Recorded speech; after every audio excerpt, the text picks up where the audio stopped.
As survivors rummaged for those still alive in the half-light of dawn in Eastern Ghouta, they themselves came under bombardment.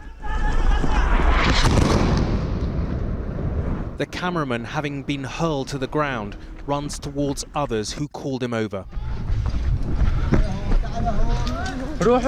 "Let's go," he tells the others, before they all flee for their lives.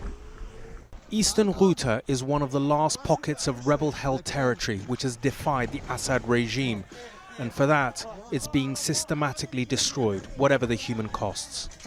Over 200 are reported dead in the last 2 days, with 600 wounded. The wounded stream out of buildings still habitable before being rushed into ambulances. "Shut the door," the driver shouts. As he reverses, another explosion, and the debris scatters over his ambulance. Children have suffered especially. Sisters Noor and Ala recorded this desperate message yesterday in the midst of the bombardment. People can defend themselves.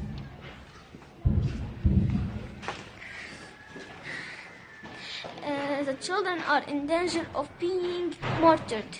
Save the children of Ghouta before it's too late. Even when ambulances reach those still alive, the hospitals that should treat them have ceased to exist, with 4 hospitals destroyed in the last 2 days. This was a doctor's appeal today.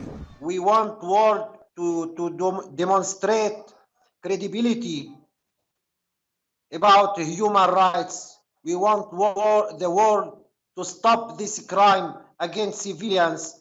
The Foreign Office Minister for the Middle East said the policy of the Assad regime and his Russian allies were clear. We're extremely alarmed by the increase in violence in Eastern Ghouta. The upsurge in deliberate attacks and violence would seem to suggest an increased determination by the regime to take the area by force.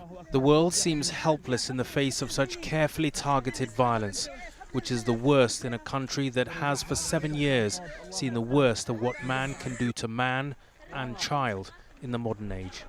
Raghi Omar, News at 10.